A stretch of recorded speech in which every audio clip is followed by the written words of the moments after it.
ನಮಸ್ತೆ ಸ್ನೇಹಿತರೆ, ಇವತ್ತಿನ ಪರೀಕ್ಷಾ ತಯಾರಿ ದ್ವಿತೀಯ BA ಇತಿಹಾಸದಲ್ಲಿ ಇವತ್ತು ನಾವು ಓದಬೇಕಾಗಿರುವಂಥ ಪ್ರಶ್ನೆ ಕಾರ್ನ್ವಾಲಿಸ್ನ ಆಡಳಿತ ಸುಧಾರಣೆ. ಕಾರ್ನ್ವಾಲಿಸ್ನ ಆಡಳಿತ ಸುಧಾರಣೆಗಳಲ್ಲಿ ನಾನು ನಿಮಗೆ ಪಾಯಿಂಟ್ಸ್ಗಳನ್ನಷ್ಟೇ ಹೇಳ್ತಾ ಹೋಗ್ತೇನೆ. ಇದರಲ್ಲಿ ಮೊದಲಿಗೆ ನಾವು ಸ್ವಲ್ಪ ಪೀಠಿಕೆಯನ್ನು ಬರೀಬೇಕು. ಯಾರು ಕಾರ್ನ್ವಾಲಿಸ್ನ ಒಂದು ಅಧ್ಯಯನ ಯಾವ ರೀತಿ ಇದೆ ಎನ್ನುವಂಥದ್ದು. ಬ್ರಿಟಿಷರ ಆಳ್ವಿಕೆಯ ಇತಿಹಾಸದಲ್ಲಿ ಕಾರ್ನ್ವಾಲಿಸ್ನ ಆಳ್ವಿಕೆಯು ಪ್ರಮುಖ ಅಧ್ಯಾಯವಾಗಿದೆ. ಬ್ರಿಟಿಷರ ಆಳ್ವಿಕೆ ಮಾಡ್ತಾ ಇದ್ದಂಥ ಸಂದರ್ಭದಲ್ಲಿ ಕಾರ್ನ್ವಾಲಿಸ್ನ ಆಡಳಿತ ತುಂಬಾ ಪ್ರಸಿದ್ಧಿಯಾಗಿರುವಂಥದ್ದು. ಕಾರ್ನ್ವಾಲಿಸ್ ಅಂತ ನಾವು ಮೊದಲೇ ಕಲ್ತಿದ್ದೇವೆ. ನಾವು ಹೈಸ್ಕೂಲ್ನಲ್ಲೆಲ್ಲ ಇರಬೇಕಾದ್ರೆ ಕಾರ್ನ್ವಾಲಿಸ್ನ ಬಗ್ಗೆ ಕೆಲವೊಂದು ವಿಚಾರಗಳನ್ನು ನಾವು ಓದ್ಕೊಂಡಿದ್ದೇವೆ. ಬ್ರಿಟಿಷರ ಆಳ್ವಿಕೆ ಕಾಲದಲ್ಲಿ ತುಂಬ ಪ್ರಸಿದ್ಧಿಯನ್ನು ಹೊಂದಿದ್ದಂತಹ ರಾಜ. ಕಾರ್ನ್ವಾಲಿಸನ್ನು ನಿರ್ಮಿಸಿದಂತಹ ಆಡಳಿತ ಪದ್ಧತಿಯು ಭಾರತದಲ್ಲಿ ಬ್ರಿಟಿಷ್ ಆಳ್ವಿಕೆ ಅಂತ್ಯಗೊಳ್ಳುವವರೆಗೆ ಅದು ಮುಂದುವರಿತಾ ಹೋಗ್ತದೆ. ಕಾರ್ನ್ವಾಲಿಸ್ ಕೆಲವೊಂದು ಆಡಳಿತ ಪದ್ಧತಿಗಳನ್ನು ಮಾಡಿದ್ದ. ಈ ಆಡಳಿತ ಪದ್ಧತಿಗಳನ್ನೆಲ್ಲ ಅದನ್ನು ಬ್ರಿಟಿಷರ ಆಳ್ವಿಕೆ ಯಾವಾಗ ಕೊನೆಗೊಳ್ಳುತ್ತದೆ ಆ ತನಕ ಅವನ ಒಂದು ಆಡಳಿತ ಎಲ್ಲ ಮುಂದುವರಿತಾ ಹೋಗ್ತದೆ. ಎಲ್ಲೂ ಕೂಡ ಆ ಒಂದು ಆಡಳಿತ ನಿಲ್ಲಿಲ್ಲ, ಯಾಕಂದರೆ ಅವನು ಅಷ್ಟು ಉತ್ತಮವಾಗಿ ಆಡಳಿತವನ್ನು ಮಾಡ್ತಾ ಇದ್ದ. ನಂತರ 1784ರ ಪಿಟ್ಸ್ ಇಂಡಿಯಾ ಕಾಯಿದೆ ಕಾರ್ನ್ವಾಲಿಸನಿಗೆ ಅಪರಿಮಿತ ಅಧಿಕಾರಗಳನ್ನು ಒದಗಿಸಿಕೊಟ್ಟಂತಹ ಸಮಯ ಅದು. ಆವಾಗ ಲಾರ್ಡ್ ಕಾರ್ನ್ವಾಲಿಸನು ಭಾರತದಲ್ಲಿ ಕಂದಾಯ ವ್ಯವಸ್ಥೆಯಲ್ಲಿ ಏನೆಲ್ಲ ಸಮಸ್ಯೆಗಳಿದೆ ಅದನ್ನೆಲ್ಲ ನೋಡಿಕೊಂಡು, ಅದನ್ನೆಲ್ಲ ವಿಚಾರಣೆಯನ್ನು ಮಾಡಿಕೊಂಡು ಆ ಕಂದಾಯ ವ್ಯವಸ್ಥೆಯಲ್ಲಿನ ಸಮಸ್ಯೆಗಳಿಗೆ ಸೂಕ್ತ ಉತ್ತರವನ್ನು ಕಂಡುಹಿಡಿದನು. ದಕ್ಷ ನ್ಯಾಯಾಂಗ ವ್ಯವಸ್ಥೆಯನ್ನು ರೂಪಿಸಿಕೊಂಡನು. ವಾಣಿಜ್ಯ ಇಲಾಖೆಯನ್ನು ಸರಿಪಡಿಸುವ ಉದ್ದೇಶದಿಂದ ಅಧಿಕಾರವನ್ನು ವಹಿಸಿಕೊಂಡನು. ಭಾರತದಲ್ಲಿ ಕಾರ್ನ್ವಾಲಿಸನು ವಾರೆನ್ ಹೇಸ್ಟಿಂಗನ್ನು ಸ್ಥಾಪಿಸಿದ ಆಡಳಿತ ವ್ಯವಸ್ಥೆಯ ಎಳೆಗಳನ್ನೇ ಹಿಡಿದುಕೊಂಡು ಅದರ ಮೇಲೆ ಭವ್ಯ ಸೌಧವನ್ನು ನಿರ್ಮಾಣ ಮಾಡಿದನು. ಒಟ್ಟಿನಲ್ಲಿ ಕಾರ್ನ್ವಾಲಿಸನು ಮಾಡಿದಂತಹ ಆಡಳಿತ ತುಂಬಾ ಪ್ರಸಿದ್ಧಿಯಾಯಿತು. ಆತನು ಮಾಡಿದಂತಹ ಆಡಳಿತ ಹಲವು ವರ್ಷಗಳ ಕಾಲ ಅದೇ ಆಡಳಿತವನ್ನು ಸರಕಾರದಲ್ಲಿ ಮುಂದುವರಿಸಿಕೊಂಡು ಹೋಗಲಾಯಿತು. ಆಡಳಿತದಲ್ಲಿನ ಸುಧಾರಣೆಗೆ ಏನೆಲ್ಲ ಸುಧಾರಣೆಗಳನ್ನು ಮಾಡಿದ್ದಾನೆ? ಕಾರ್ನ್ವಾಲಿಸನು ಆಡಳಿತ ಸೇವಾ ವ್ಯವಸ್ಥೆಯನ್ನು ಐರೋಪೀಕರಣಗೊಳಿಸ್ತಾನೆ. ಅದರ ಮೂಲಕ ಯುರೋಪಿನ ಒಂದು ವ್ಯವಸ್ಥೆಯನ್ನು ಆತನು ಮುಂದುವರಿಸ್ತಾನೆ. ಅಂದರೆ ಯುರೋಪಿನಲ್ಲಿ ಮಾಡಿರುವಂಥ ಆಡಳಿತ ವ್ಯವಸ್ಥೆಗಳನ್ನೆಲ್ಲ ಕೆಲವೊಂದನ್ನು ಆಯ್ಕೆ ಮಾಡಿಕೊಂಡು ಭಾರತದಲ್ಲಿ ಕೂಡ ಅದನ್ನು ಮಾಡ್ತಾ ಹೋಗುವಂಥದ್ದು. ಜನಾಂಗದ ಶ್ರೇಷ್ಠತೆಯ ಅಂಶವನ್ನು ಜಾರಿಗೆ ತರ್ತಾನೆ. ಭಾರತೀಯರನ್ನು ಅಪ್ರಾಮಾಣಿಕರೆಂದು ಬಗೆದು ಎಲ್ಲ ಹುದ್ದೆಗಳು, ಅದರಲ್ಲಿರುವ ಉನ್ನತ ಹೊಣೆಗಾರಿಕೆಯ ಹುದ್ದೆ ಕೇವಲ ಯುರೋಪಿಯನ್ನರಿಗೆ ಮಾತ್ರ ಮೀಸಲಾಗಿರಬೇಕೆಂದು ತೀರ್ಮಾನಿಸ್ತಾನೆ. ನೋಡಿ, ಕಾರ್ನ್ವಾಲಿಸನು ಯುರೋಪಿನಿಂದ ಬಂದು ನಮ್ಮ ಭಾರತ ದೇಶದಲ್ಲಿ ಅವನು ಯಾವ ರೀತಿಯ ಬದಲಾವಣೆಯನ್ನು ಮಾಡ್ತಾನೆ ಅಂತ ಹೇಳಿದರೆ, ಯುರೋಪಿನ ಆಡಳಿತವನ್ನು ನಮ್ಮ ದೇಶದಲ್ಲಿ ಅದನ್ನು ಮುಂದುವರಿಸ್ತಾನೆ. ಅಷ್ಟೇ ಅಲ್ಲದೆ ನಮ್ಮ ಭಾರತೀಯರನ್ನು ಅವನ ಎಲ್ಲ ರೀತಿಯ ಕೆಲಸಗಳಿಂದ ತೆಗೆದುಹಾಕುವಂಥ ಪ್ರಯತ್ನವನ್ನು ಮಾಡ್ತಾನೆ. ಎಲ್ಲ ಭಾರತೀಯರು ಅಪ್ರಾಮಾಣಿಕರು, ಅವರು ಪ್ರಾಮಾಣಿಕವಾಗಿಲ್ಲ, ಅವರು ಭ್ರಷ್ಟಾಚಾರರು ಅಂತ ಹೇಳಿ ಕಾರ್ನ್ವಾಲಿಸ್ ಏನು ಮಾಡ್ತಾನೆ, ಭಾರತೀಯ ಅಧಿಕಾರಿಗಳನ್ನೆಲ್ಲ ಕೆಲಸದಿಂದ ಕಿತ್ತೊಗೆತಾನೆ. ಭಾರತೀಯರನ್ನು ನಮ್ಮ ಭಾರತದ ದೇಶದಲ್ಲಿದ್ದುಕೊಂಡು ನಮ್ಮ ಭಾರತದಲ್ಲಿ ಆಡಳಿತವನ್ನು ಮಾಡ್ತಾ ಇರುವಂತಹ ಯುರೋಪಿನ ಜನವಾದಂತಹ ಕಾರ್ನ್ವಾಲಿಸನ್ ಏನು ಮಾಡ್ತಾನೆ, ನಮ್ಮ ದೇಶದಲ್ಲಿದ್ದುಕೊಂಡು ನಮ್ಮ ದೇಶದ ಜನರ ಅಧಿಕಾರವನ್ನು ಅವನು ತೆಗೆದುಹಾಕ್ತಾನೆ. ಅಧಿಕಾರದಿಂದ ತೆಗೆದು ಹಾಕಿಸುವಂಥ ತೀರ್ಮಾನ ಕೂಡ ಮಾಡ್ತಾನೆ. ಸರ್ ಜಾನ್ ಶೋರ್ ಹೇಳುವಂತೆ ಬ್ರಿಟಿಷರ ಮೂಲ ತತ್ವವೇನೆಂದರೆ ಎಲ್ಲ ವಿಧದಲ್ಲೂ ಭಾರತವನ್ನು ಗುಲಾಮ ದೇಶವನ್ನಾಗಿಸುವಂಥದ್ದು. ಅವರ ಮೂಲ ಉದ್ದೇಶ, ಯುರೋಪಿಯನ್ನರ ಮೂಲ ಉದ್ದೇಶ ಏನು? ನಮ್ಮ ಭಾರತದ ಪ್ರಜೆಗಳನ್ನು ಎಲ್ಲರನ್ನು ಗುಲಾಮರನ್ನಾಗಿ ಮಾಡಬೇಕು, ಭಾರತವನ್ನು ನಮ್ಮ ಗುಲಾಮ ದೇಶವನ್ನಾಗಿ ಮಾಡಬೇಕು ಎನ್ನುವಂಥದ್ದೇ ಅವರ ಒಂದು ಗುರಿ ಇದ್ದಂಥದ್ದು. ಈ ಇಂಡಿಯನ್ ಸಿವಿಲ್ ಸರ್ವಿಸ್ ಆಡಳಿತ ಸೇವಾ ವ್ಯವಸ್ಥೆಯನ್ನು ರೂಪಿಸಿದಂಥ ಕೀರ್ತಿ ಯಾರಿಗಿತ್ತು? ಕಾರ್ನ್ವಾಲಿಸನಿಗೆ ಇತ್ತು. ಕಾರ್ನ್ವಾಲಿಸನು ಕಂಪನಿಯ ಆಡಳಿತ ಸೇವಾ ವ್ಯವಸ್ಥೆಯಲ್ಲಿದ್ದಂತಹ ಭ್ರಷ್ಟಾಚಾರ ಮತ್ತು ನ್ಯೂನತೆಗಳನ್ನು ಕೂಲಂಕುಷವಾಗಿ ವಿಮರ್ಶಿಸಿ ಅವುಗಳನ್ನು ನಿವಾರಿಸಲು ಪ್ರಯತ್ನಿಸ್ತಾನೆ. ಭ್ರಷ್ಟಾಚಾರವನ್ನೆಲ್ಲ ನೋಡಿಕೊಂಡ, ಭ್ರಷ್ಟಾಚಾರ ಆಗಬಾರ್ದು, ಭ್ರಷ್ಟಾಚಾರವನ್ನು ತಡೆಗಟ್ಟಬೇಕು ಅಂತ ಹೇಳಿದ್ದು ಅದು ಒಳ್ಳೆಯ ಕೆಲಸವೇ.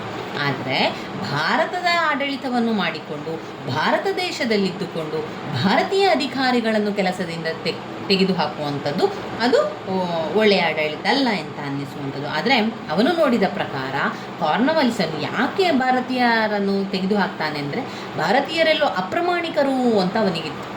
1-2-3 ಜನ ಮಾಡಿದಂತಹ ತಪ್ಪಿಗೆಯಾಗಿ ಇಡೀ ಭಾರತೀಯರ ಅಧಿಕಾರಿಗಳನ್ನೇ ತೆಗೆದುಹಾಕುವಂಥದ್ದು ಆಗಿರುವಂಥದ್ದು. 1-2-3 ಅಧಿಕಾರಿಗಳು ಅಪ್ರಾಮಾಣಿಕತೆಯನ್ನು ಮಾಡಿ ಭ್ರಷ್ಟಾಚಾರವನ್ನು ಮಾಡಿರ್ತಾರೆ.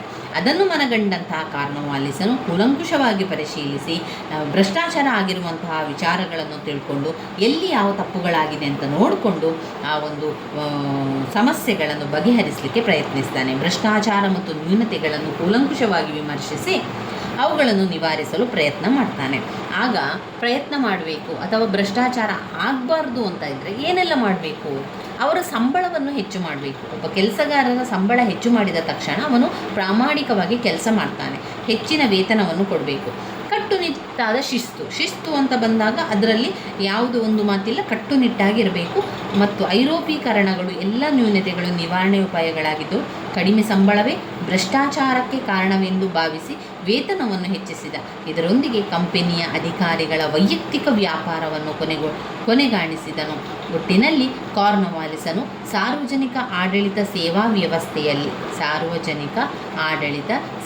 ವ್ಯವಸ್ಥೆಯಲ್ಲಿ ಹೊಸ ಪರಂಪರೆಯನ್ನೇ ನಿರ್ಮಾಣ ಮಾಡಿದನು. ಕಾರ್ನವಾಲಿಸನೇನು ಮಾಡಿದ? ಹೆಚ್ಚಿನ ವೇತನವನ್ನು ಮಾಡ್ತಾನೆ, ಕಟ್ಟುನಿಟ್ಟಾದ ಶಿಸ್ತನ್ನು ಪಾಲಿಸುವಂಥದ್ದು, ಆಮೇಲೆ ಎಲ್ಲ ನ್ಯೂನತೆಗಳಿಗೂ ನಿವಾರಣೋಪಾಯಗಳನ್ನು ಮಾಡುವಂಥದ್ದು. ಕಡಿಮೆ ಸಂಬಳವೇ ಭ್ರಷ್ಟಾಚಾರಕ್ಕೆ ಕಾರಣ ಅಂತ ಅವನು ತಿಳಿದಿದ್ದ. ಭ್ರಷ್ಟಾಚಾರಕ್ಕೆ ಕಾರಣವಾಗುವಂಥದ್ದು ಕಡಿಮೆ ಸಂಬಳ. ಆದ್ದರಿಂದ ಆ ವೇತನವನ್ನು ಹೆಚ್ಚಿಸಲಾಯಿತು. ಇದರೊಂದಿಗೆ ಕಂಪನಿಯ ಅಧಿಕಾರಿಗಳ ವೈಯಕ್ತಿಕ ವ್ಯಾಪಾರ ಕೊನೆಗಾಣಿಸಿದನು.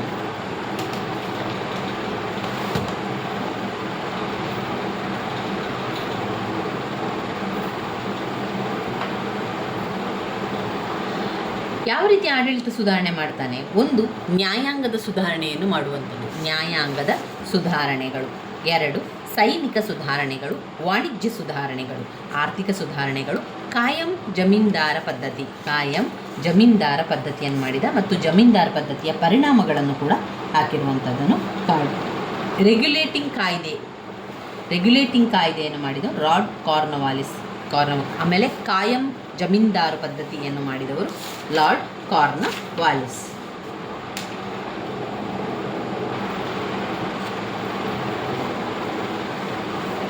ಮೊದಲನೇದಾಗಿ ನ್ಯಾಯಾಂಗ ಸುಧಾರಣೆ. ಯಾವುದೆಲ್ಲ? ನ್ಯಾಯಾಂಗ ಸುಧಾರಣೆ, ಸೈನಿಕ ಸುಧಾರಣೆ, ವಾಣಿಜ್ಯ ಸುಧಾರಣೆ, ಆಮೇಲೆ ಆರ್ಥಿಕ ಸುಧಾರಣೆ, ಕಾಯಂ ಜಮೀನ್ದಾರ ಪದ್ಧತಿ. 5 ಪಾಯಿಂಟ್ಸ್ಗಳನ್ನಾಗಿ ಮಾಡ್ಕೊಳ್ಬೋದು. ಆಮೇಲೆ ಕಾಯಂ ಜಮೀನ್ದಾರ ಪದ್ಧತಿಯ ಪರಿಣಾಮಗಳನ್ನು ಕೂಡ ಕೊಟ್ಟಿದ್ದಾರೆ. ನ್ಯಾಯಾಂಗ ಸುಧಾರಣೆ ಮಾಡಿದ್ದಾರೆ, ಸೈನಿಕ ಸುಧಾರಣೆಗಳನ್ನು ಮಾಡುವಂಥದ್ದು, ಆರ್ಥಿಕ ಸುಧಾರಣೆಗಳನ್ನು ಮಾಡುವಂಥದ್ದು, ಕಾಯಂ ಜಮೀನ್ದಾರ ಪದ್ಧತಿಯನ್ನು ಮಾಡುವಂಥದ್ದು, ವಾಣಿಜ್ಯ ಸುಧಾರಣೆಗಳನ್ನು ಮಾಡುವಂಥದ್ದು. ಮತ್ತೊಮ್ಮೆ ಹೇಳಿ, ಕಾರ್ನವಾಲಿಸ್ನ ಆಡಳಿತ ಸುಧಾರಣೆಗಳು: ನ್ಯಾಯಾಂಗ ಸುಧಾರಣೆ,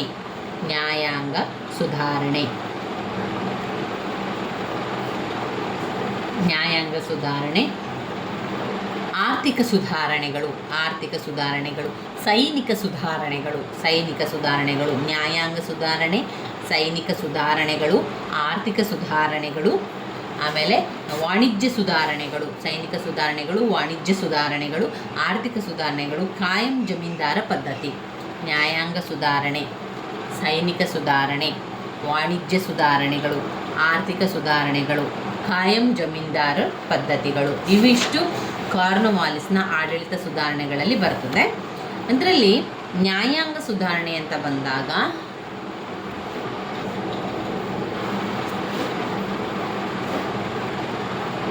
ನ್ಯಾಯಾಂಗ ಸುಧಾರಣೆಯಲ್ಲಿ ಲಾರ್ಡ್ ಕಾರ್ನವಾಲಿಸ್ ಅತಿ ಶ್ರೇಷ್ಠ ಕೊಡುಗೆ ಅಂತ ಹೇಳಿದರೆ ಅವನದು ನ್ಯಾಯಾಂಗ ಸುಧಾರಣೆಯನ್ನು ಮಾಡಿರುವಂಥದ್ದು. ಅದು 1793ರಲ್ಲಿ ಕಾರ್ನವಾಲಿಸನು ಕೋಡನ್ನು ಜಾರಿಗೆ ತರ್ತಾನೆ. ಒಂದು ಕೋಡ್. ಇದರ ಪ್ರಕಾರ ಇನ್ನು ಮುಂದೆ ಕಲೆಕ್ಟರನ್ನು ಕೇವಲ ಕಂದಾಯ ವಸೂಲಿ ಮಾಡತಕ್ಕದ್ದಾಗಿದೆ. ಒಂದು ಕೋಡನ್ನು ತಗೊಂಡು ಬಂದು ಆ ಕೋಡಿನ ಮುಖಾಂತರ ಕೇವಲ ಕಂದಾಯವನ್ನು ಮಾತ್ರ ವಸೂಲಿ ಮಾಡಬೇಕು ಅಂತ ಹೇಳುವಂಥದ್ದು. ಅವನ ಎಲ್ಲ ನ್ಯಾಯಾಡಳಿತದ ಅಧಿಕಾರವನ್ನು ರದ್ದುಪಡಿಸಲಾಯಿತು. ಜಿಲ್ಲೆಯ ಸಿವಿಲ್ ನ್ಯಾಯಾಲಯದಲ್ಲಿ ಜಿಲ್ಲಾ ನ್ಯಾಯಾಧೀಶರನ್ನು ನೇಮಿಸಲಾಯಿತು. ಜಿಲ್ಲಾ ನ್ಯಾಯಾಧೀಶರಿಗೆ ಪೊಲೀಸ್ ಹಾಗೂ ನ್ಯಾಯ ವಿತರಣೆಯ ಅಧಿಕಾರವನ್ನು ನೀಡಲಾಯಿತು. ಜಿಲ್ಲಾ ನ್ಯಾಯಾಧೀಶರಿಗೆ ಪೊಲೀಸ್ ಹಾಗೂ ನ್ಯಾಯ ವಿತರಣೆಯ ಅಧಿಕಾರವನ್ನು ನೀಡಲಾಯಿತು. ಈ ಒಂದು ಸಿವಿಲ್ ನ್ಯಾಯಾಲಯಗಳನ್ನು ಕೆಳಗಿನಿಂದ ಮೇಲಿನ ಹಂತದವರೆಗೆ ಸಿವಿಲ್ ನ್ಯಾಯಾಲಯಗಳನ್ನು ಸ್ಥಾಪಿಸಲಾಯಿತು. ಅತಿ ಕೆಳ ಹಂತದಲ್ಲಿ ಮುನ್ಸಿಫ್ ಕೋರ್ಟುಗಳಿದ್ದವು, ಅವುಗಳಿಗೆ ಭಾರತೀಯರನ್ನು ನೇಮಿಸಲಾಗ್ತಾ ಇತ್ತು. ಅನಂತರ ರಿಜಿಸ್ಟರ್ ನ್ಯಾಯಾಲಯ, ಅವುಗಳಿಗೆ ಯುರೋಪಿಯನ್ನ ಅಧಿಕಾರಿಗಳನ್ನು ನೇಮಕ ಮಾಡಲಾಗ್ತಿತ್ತು. ಅನಂತರ ಜಿಲ್ಲಾ ನ್ಯಾಯಾಲಯಗಳು, ಅದರ ಮೇಲೆ ಕಲ್ಕತ್ತಾ, ಮುರ್ಷಿದಾಬಾದ್, ಢಾಕಾ, ಪಾಟ್ನಾಗಳಲ್ಲಿ 4 ಪ್ರಾಂತೀಯ ನ್ಯಾಯಾಲಯಗಳು ಇರ್ತಾಯಿತ್ತು. ಕೊನೆಗೆ ಕಲ್ಕತ್ತಾದಲ್ಲಿ ಸದರ್ ದಿವಾನಿ ಅದಾಲತ್, ಅದರ ಅಧ್ಯಕ್ಷರು ಗವರ್ನರ್ ಜನರಲ್ ಮತ್ತು ಅವನ ಕೌನ್ಸಿಲ್ ಸದಸ್ಯರು. ಕ್ರಿಮಿನಲ್ ಪ್ರಕರಣಗಳಿಗೆ ಸದರ್ ನಿಜಾಮತ್ ಅದಾಲತ್ ಉಚ್ಚ ನ್ಯಾಯಾಲಯವಾಗಿತ್ತು. ಒಟ್ಟಾರೆ ಗವರ್ನರ್ ಜನರಲ್ಗೆ ಶಿಕ್ಷೆ ನೀಡುವ ಇಲ್ಲವೇ ರದ್ದುಗೊಳಿಸುವ ಸಂಪೂರ್ಣ ಅಧಿಕಾರ ಕೂಡ ಇತ್ತು. ಕಾರ್ನವಾಲಿಸನು ಜಾರಿಗೆ ತಂದಂತಹ ನ್ಯಾಯಾಂಗ ವ್ಯವಸ್ಥೆಯು ಪಾಶ್ಚಿಮಾತ್ಯ ಸಮಾನತೆಯ ವ್ಯವಸ್ಥೆಯನ್ನಾಧರಿಸಿತ್ತು. ಕಾನೂನಿನ ಕ್ರೋಢೀಕರಣದಿಂದಾಗಿ ಧಾರ್ಮಿಕ ಮತ್ತು ವೈಯಕ್ತಿಕ ಕಾನೂನುಗಳು ಹಿಂದೆ ಸರಿದವು. ಆದರೆ ನ್ಯಾಯಾಂಗ ವಿಪರೀತ ದುಬಾರಿಯಾಗಿ ಪರಿಣಮಿಸಿ ಜನ ಸಾಮಾನ್ಯರಿಗೆ ಎಟುಕದಂತಾಯಿತು. ಅತೀ ವೆಚ್ಚಕಾರಿ ಹಾಗೂ ವಿಳಂಬಕಾರಿ ನ್ಯಾಯ ವ್ಯವಸ್ಥೆ ಭಾರತೀಯ ಸಂಪ್ರದಾಯ ಮತ್ತು ರೀತಿ ನೀತಿಗಳನ್ನು ಸಂಪೂರ್ಣ ನಿರ್ಲಕ್ಷಿಸಿತು. ಮತ್ತೊಮ್ಮೆ ಭಾರತೀಯರು ಯುರೋಪಿಯನ್ನರ ಅಧೀನಕ್ಕೆ ಒಳಪಟ್ಟರು. ಇನ್ನು ಬರುವಂಥದ್ದು ಸೈನಿಕ ಮತ್ತು ವಾಣಿಜ್ಯ ಸುಧಾರಣೆಗಳು. ಸೈನಿಕ ಹಾಗೂ ವಾಣಿಜ್ಯ ಸುಧಾರಣೆಗಳಲ್ಲಿ ಕಾರ್ನವಾಲಿಸನು ಹಿಂದೆ ಜಮೀನ್ದಾರರಾಗಿದ್ದ ರಕ್ಷಣಾ ಅಧಿಕಾರವನ್ನು ಕೊನೆಗಾಣಿಸ್ತಾನೆ. ಜಮೀನ್ದಾರಿಕೆ ಎನ್ನುವಂತಹ ಒಂದು ಜಮೀನ್ದಾರ ಪದ್ಧತಿ ಅಂತ ಇತ್ತು, ಆ ಒಂದು ಅಧಿಕಾರವನ್ನು ಕೊನೆಗಾಣಿಸ್ತಾನೆ, ನಿಲ್ಲಿಸ್ತಾನೆ. ನಂತರ ಪೊಲೀಸ್ ವ್ಯವಸ್ಥೆಯನ್ನು ಜಾರಿಗೆ ತರ್ತಾನೆ. ನಂತರ 1791ರಲ್ಲಿ ಏನು ಮಾಡ್ತಾರೆ, ಕಲ್ಕತ್ತಾದಲ್ಲಿ ಸೂಪರಿಂಟೆಂಡೆಂಟ್ ಆಫ್ ಪೊಲೀಸನ್ನು ನೇಮಿಸಿ ರಕ್ಷಣಾ ಜವಾಬ್ದಾರಿಯನ್ನು ಅವರಿಗೆ ಕೊಡ್ತಾರೆ. ಭ್ರಷ್ಟಾಚಾರ ನಿಯಂತ್ರಣಕ್ಕಾಗಿ ಪೊಲೀಸ್ ಅಧಿಕಾರಿಗಳ ಸಂಬಳವನ್ನು ಹೆಚ್ಚಿಗೆ ಮಾಡ್ತಾರೆ. ವಾಣಿಜ್ಯದ ಸುಧಾರಣೆಗಳನ್ನು ಮಾಡುವಲ್ಲಿ ಕಾರ್ನವಾಲಿಸನು ಪ್ರಮುಖ ಸುಧಾರಣೆಗಳಾಗಿದೆ. ವಾಣಿಜ್ಯ ಇಲಾಖೆಯಲ್ಲಿ ಭ್ರಷ್ಟಾಚಾರ ತಾಂಡವಾಡ್ತಾ ಇತ್ತು. ಯುರೋಪಿನ ಮಾರುಕಟ್ಟೆಯಲ್ಲಿ ಕಂಪನಿಯ ಉತ್ಪನ್ನಗಳು ಅತಿ ಕಡಿಮೆ ಬೆಲೆಯಲ್ಲಿ ಮಾರಾಟವಾಗುತ್ತಿದ್ದವು. ಇದರಿಂದ ಕಂಪನಿಗೆ ಅಪಾರ ನಷ್ಟವಾಗ್ತಾ ಇತ್ತು. ಆದರೆ ಕಂಪನಿಯ ನೌಕರನು ಖಾಸಗಿಯಾಗಿ ಅಪಾರವಾಗಿ ಲಾಭ ಮಾಡ್ತಾ ಇದ್ದನು. ಕಾರ್ನವಾಲಿಸನು ವಾಣಿಜ್ಯದ ಬೋರ್ಡ್ನ ಸದಸ್ಯರ ಸಂಖ್ಯೆಯ 11ರಿಂದ 5ಕ್ಕೆ ಇಳಿಸ್ತಾನೆ ಮತ್ತು ಮಧ್ಯವರ್ತಿಗಳ ಮೂಲಕ ಉತ್ಪನ್ನಗಳನ್ನು ಖರೀದಿಸುವ ಪ್ರಕ್ರಿಯೆ ನಿಂತು ವಾಣಿಜ್ಯದ ರೆಸಿಡೆಂಟ್ ಹಾಗೂ ಏಜೆಂಟ್ನ ಮೂಲಕ ಕಂಪನಿಯು ಖರೀದಿಸಲಾರಂಭಿಸಿತು. ಈ ರೀತಿಯಾಗಿ ಮಾಡಿತು. ಈ ವಾಣಿಜ್ಯ ರೆಸಿಡೆಂಟ್ ಉತ್ಪಾದಕರಿಗೆ ಹಣವನ್ನು ಕೊಟ್ಟು ಬೆಲೆಯನ್ನು ನಿಗದಿಪಡಿಸ್ತಾ ಇದ್ರು. ಇದರಿಂದಾಗಿ ಕಂಪನಿಗೆ ಅಗ್ಗದ ಬೆಲೆಯಲ್ಲಿ ವಸ್ತುಗಳು ದೊರೆಯಲಾರಂಭಿಸಿತು. ಒಟ್ಟಿನಲ್ಲಿ ಕಾರ್ನವಾಲಿಸನು ವಾಣಿಜ್ಯ ಸುಧಾರಣೆಗಳ ಮೂಲಕ ಈಸ್ಟ್ ಇಂಡಿಯಾ ಕಂಪನಿಯಲ್ಲಿ ಸ್ಥಿರತೆ ಮೂಡಿಸಿದನು.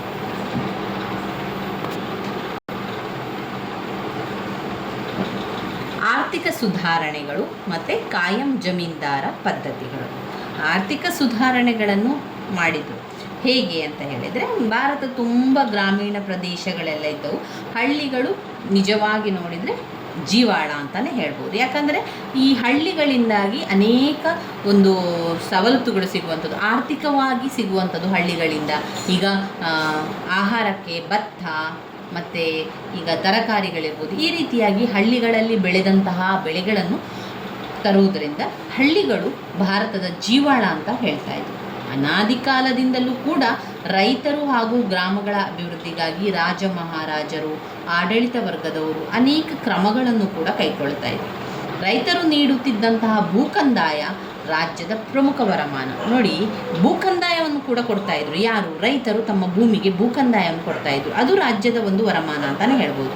ರೈತರು ತಾವು ಕೊಡಬೇಕಾಗಿದ್ದ ಕಂದಾಯವನ್ನು ಹಣದ ರೂಪದಲ್ಲಾಗಲಿ ದವಸ ಧಾನ್ಯಗಳ ರೂಪದಲ್ಲಾಗಲಿ ಸರ್ಕಾರಕ್ಕೆ ಕೊಡ್ಬೋದಾಗಿತ್ತು. ಸಾಮಾನ್ಯವಾಗಿ ಗ್ರಾಮ ಸಭೆಗಳು ಕಂದಾಯದ ಜವಾಬ್ದಾರಿಯನ್ನು ನಿರ್ವಹಿಸ್ತಾ ಇದ್ರು. ಈ ಭೂಕಂದಾಯದ ತೆರಿಗೆಯನ್ನು ಸಾಮಾನ್ಯವಾಗಿ ವ್ಯವಸಾಯದ ಅಭಿವೃದ್ಧಿಗಾಗಿಯೇ ಪುನರ್ವಿನಿಯೋಗ ಮಾಡ್ತಾಯಿದ್ರು. ಕೆರೆ ಕಾಲುವೆಗಳನ್ನು ಕಟ್ಟುವಂಥದ್ದು, ಆಮೇಲೆ ನೀರಾವರಿ ಸೌಕರ್ಯಗಳನ್ನು ಒದಗಿಸುವುದು, ಬರಗಾಲ ಕ್ಷಾಮಗಾಲಗಳಲ್ಲಿ ರಾಜ್ಯದ ಉಗ್ರಾಣ ರಾಜ್ಯದ ಉಗ್ರಾಣದಲ್ಲಿ ಸಂಗ್ರಹವಾಗಿದ್ದ ದವಸ ಧಾನ್ಯಗಳನ್ನು ಅತ್ಯಂತ ಕಡಿಮೆ ದರದಲ್ಲಿ ನೀಡುವುದು ಅನೇಕ ಕಾರ್ಯಗಳು ಕೈಗೊಳ್ತಾ ಇತ್ತು. ಒಟ್ಟಿನಲ್ಲಿ ರೈತರ ಯೋಗಕ್ಷೇಮವನ್ನು ಸರಕಾರವೇ ನೋಡಿಕೊಳ್ತಾ ಇತ್ತು. ಈ ರೀತಿ ಈಗ ಈ ರೀತಿಯಾಗಿ ನಡೀತಾ ಇದ್ದಂತಹ ಗ್ರಾಮದ ವ್ಯವಸ್ಥೆಯನ್ನು ಬ್ರಿಟಿಷ್ ಆಡಳಿತ ವ್ಯವಸ್ಥೆಯು ನಾಶಪಡಿಸಿತು. ನೋಡಿ, ಇದೆಲ್ಲ ಕೂಡ ಮೊದಲು ಗ್ರಾಮದಲ್ಲಿ ರೈತರು ನಡೆಸ್ತಾ ಇದ್ದರು. ಅದನ್ನೆಲ್ಲ ಕೂಡ ಬ್ರಿಟಿಷ್ ಆಡಳಿತ ವ್ಯವಸ್ಥೆ ಏನು ಮಾಡ್ತದೆ, ನಾಶ ಮಾಡ್ತದೆ. ಭಾರತೀಯ ರೈತರನ್ನು ದಟ್ಟ ದಾರಿದ್ರ್ಯಕ್ಕೆ ನೂಕಿದ್ದೇ ಈ ಬ್ರಿಟಿಷರು. ಭಾರತವು ಬ್ರಿಟಿಷರ ಆರ್ಥಿಕ ಶೋಷಣೆಗೆ ಒಳಗಾಗಿ ಕೆಲವೇ ವರ್ಷಗಳಲ್ಲಿ ಬಡ ದೇಶವಾಗಿ, ಬಡ ರೈತರಾಗಿ ಮಾರ್ಪಟ್ಟಿರುವಂಥದ್ದು ಬ್ರಿಟಿಷರಿಂದಲೇ. ಅವರಿಗೆ ಒಂದು ರೀತಿಯಲ್ಲಿ ಕಂದಾಯವನ್ನು ಕಟ್ಟುವಂಥದ್ದು, ರೈತರಿಗೆ ಕಷ್ಟದ ಕಾಲದಲ್ಲೂ ಕೂಡ ಕಂದಾಯವನ್ನು ಹೆಚ್ಚು ಹೆಚ್ಚು ಹಾಕಿ ರೈತರ ಕೈಯಿಂದ ಪಡೆದುಕೊಳ್ತಾ ಇದ್ದರು. ಈ ರೀತಿಯಾಗಿ ಆಯಿತು. ನಂತರ ಕಾಯಂ ಜಮೀನ್ದಾರ ಪದ್ಧತಿಯನ್ನು ಕೂಡ ನೋಡ್ಬೋದು. ಜಮೀನ್ದಾರರು ತಾವೇ ಸ್ವತಃ ವ್ಯವಸಾಯ ಮಾಡುತ್ತಿರಲಿಲ್ಲ. ಅವರ ಕೆಳಗೆ ನೂರಾರು ಗೇಣಿದಾರರು ವರ್ಷವೆಲ್ಲ ದುಡಿದು ಬಂದ ಫಸಲಿನ ಸಿಂಹಪಾಲನ್ನು ಜಮೀನ್ದಾರಿಗೆ ಒಪ್ಪಿಸಬೇಕಾಗಿತ್ತು. ರೈತರಿಂದ ಕಂದಾಯ ವಸೂಲಿ ಮಾಡಲು ಜಮೀನ್ದಾರರು ಮಧ್ಯವರ್ತಿಗಳನ್ನು, ಆ ಮಧ್ಯವರ್ತಿಗಳು ಉಪಮಧ್ಯವರ್ತಿಗಳನ್ನು ಕೂಡ ನೇಮಿಸ್ತಾ ಇದ್ದರು. ಜಮೀನ್ದಾರರಿಂದ ಉಪಮಧ್ಯವರ್ತಿಗಳವರೆಗೆ ಪ್ರತಿಯೊಬ್ಬರು ಗೇಣಿದಾರರನ್ನು ಶೋಷಣೆಗೊಳ ಮಾಡ್ತಾಯಿದ್ರು. ಅಂದರೆ ಅಷ್ಟು ಕೊಡಿ, ಇಷ್ಟು ಕೊಡಿ, ನೀವು ಇಷ್ಟು ಸಮಯದಲ್ಲಿ ತಂದು ಕೊಡಬೇಕು, ಒಪ್ಪಿಸಲೇಬೇಕು ಅಂತ ಹೇಳುವಂಥದ್ದು. ಗೇಣಿದಾರರು ಈ ರೀತಿಯಲ್ಲಿ ನಿರಂತರ ಬಡತನಕ್ಕೆ ಒಳಗಾಗಿ ಕೆಲವೊಮ್ಮೆ ವಂಶಪಾರಂಪರ್ಯವಾಗಿ ಸಾಲದ ಹೊರೆ ತೀರಿಸಲಾಗದೆ ಜೀತದಾಳುಗಳಾಗಿಯೇ ನರಳಬೇಕಾದಂಥ ಪರಿಸ್ಥಿತಿ ಕೂಡ ಇತ್ತು. ಈಸ್ಟ್ ಇಂಡಿಯಾ ಕಂಪನಿಯು ತನ್ನ ಒಂದು ಆಡಳಿತ ಉಳಿಸ್ಕೊಳ್ಬೇಕು, ತನ್ನ ಒಂದು ಪ್ರಭುತ್ವ ಸ್ಥಿರ ಮಾಡಬೇಕು ಅಂತ ಹೇಳಿ ಶಾಶ್ವತವಾಗಿ ಆದಾಯ ಸಿಗ್ತಾನೆ ಇರಬೇಕು ಅಂತ ಹೇಳಿ ಅದರ ಅವಶ್ಯಕತೆ ಇತ್ತು. ಜೊತೆಗೆ ಬ್ರಿಟಿಷ್ ಸಾಮ್ರಾಜ್ಯಶಾಹಿ ಪ್ರಭುತ್ವವನ್ನು ಸತತವಾಗಿ ಬೆಂಬಲಿಸುವ ಪ್ರಬಲ ವರ್ಗ ನಿರ್ಮಾಣವೂ ಕೂಡ ಅಗತ್ಯವಾಗಿತ್ತು. ಈ ಎರಡು ಉದ್ದೇಶಗಳ ಸಾಧನೆಗಾಗಿ ಲಾರ್ಡ್ ಕಾರ್ನ್ವಾಲಿಸನು ಬಂಗಾಳದಲ್ಲಿ ಕಾಯಂ ಜಮೀನ್ದಾರ್ ಪದ್ಧತಿಯನ್ನು ಜಾರಿಗೆ ತರ್ತಾನೆ. ಬಂಗಾಳದಲ್ಲಿ ಇದರ ಪ್ರಕಾರ ಆ ಮೊದಲು ಗ್ರಾಮೀಣ ಪ್ರದೇಶಗಳಲ್ಲಿ ರೈತರಿಂದ ಕಂದಾಯ ವಸೂಲಿ ಮಾಡುವ ಗುತ್ತಿಗೆಯನ್ನು ಪಡೆದಿದ್ದ ಸಾಹುಕಾರರು ಹಾಗೂ ಇನ್ನಿತರ ಬಲಿಷ್ಠ ವರ್ಗಗಳು ತಾವು ಕಂದಾಯ ವಸೂಲಿ ಮಾಡುತ್ತಿದ್ದ ಜಮೀನುಗಳ ಮೇಲೆ ಮಾಲೀಕತ್ವದ ಹಕ್ಕನ್ನು ಪಡೆಯುವ ಸುವರ್ಣಾವಕಾಶ ಕೂಡ ದೊರಕುತ್ತದೆ. 10 ಹಳ್ಳಿಗಳ ಜಮೀನುಗಳ ಒಡೆತನ ದೊರಕಿದ ಒಬ್ಬೊಬ್ಬ ಜಮೀನ್ದಾರನು ಸಾವಿರಾರು ಎಕರೆಗಳ ಭೂಮಿಯ ಮಾಲೀಕನು ಕೂಡ ಆಗ್ತಾರೆ. ಈ ಜಮೀನ್ದಾರರು ಪ್ರತಿ ವರ್ಷ ಆದಾಯದ 89% ಕಂದಾಯವಾಗಿ ಕಂಪನಿಗೆ ಸಲ್ಲಿಸಬೇಕಾಗಿತ್ತು.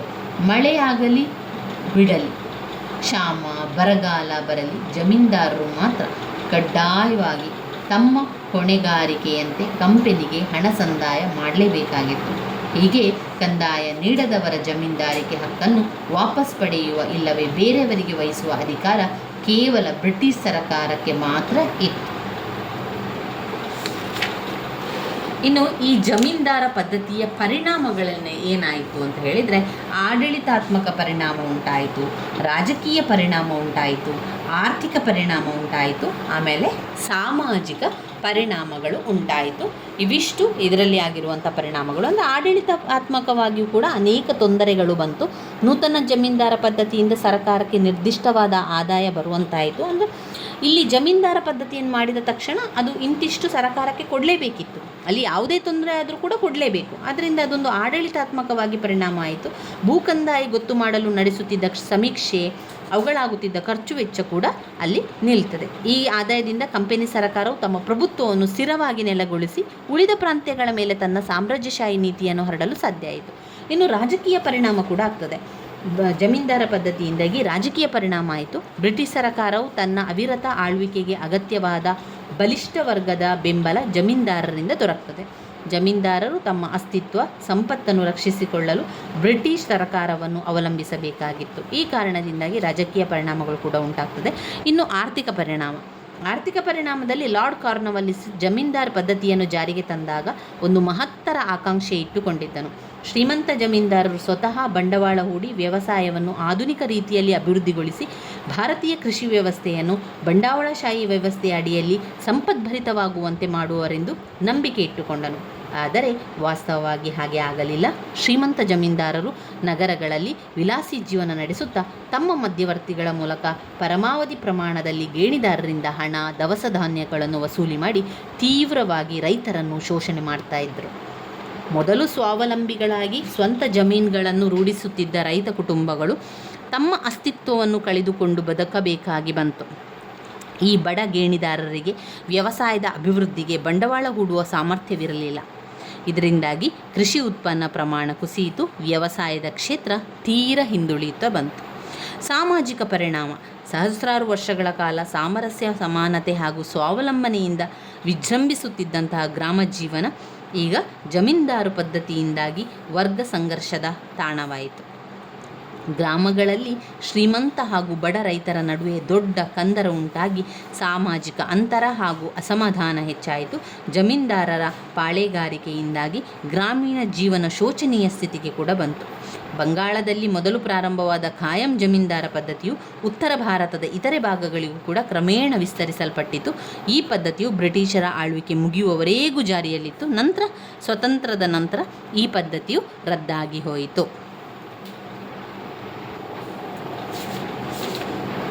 ಇವಿಷ್ಟು ವಿಷಯ ಕಾರ್ನ್ವಾಲಿಸ್ನ ಆಡಳಿತ ಸುಧಾರಣೆಗಳಲ್ಲಿ ಬರುವಂಥದ್ದು ತುಂಬಾ ಮುಖ್ಯವಾಗಿರುವಂಥ ಪ್ರಶ್ನೆ. ಇನ್ನಷ್ಟು ಮುಖ್ಯವಾದ ಪ್ರಶ್ನೆಗಳನ್ನು ಮುಂದಿನ ವಿಡಿಯೋದಲ್ಲಿ ತಿಳ್ಕೊಳ್ಳುವ ಸ್ನೇಹಿತರೆ. ನನ್ನ ವೀಡಿಯೋಸ್ ಎಲ್ಲ ನಿಮಗೆ ಇಷ್ಟ ಆಗಿದ್ದರೆ ಲೈಕ್ ಕೊಡಿ, ಶೇರ್ ಮಾಡಿ, ಸಬ್ಸ್ಕ್ರೈಬ್ ಮಾಡಲಿಕ್ಕೆ ಮರಿಬೇಡಿ. ಧನ್ಯವಾದಗಳು.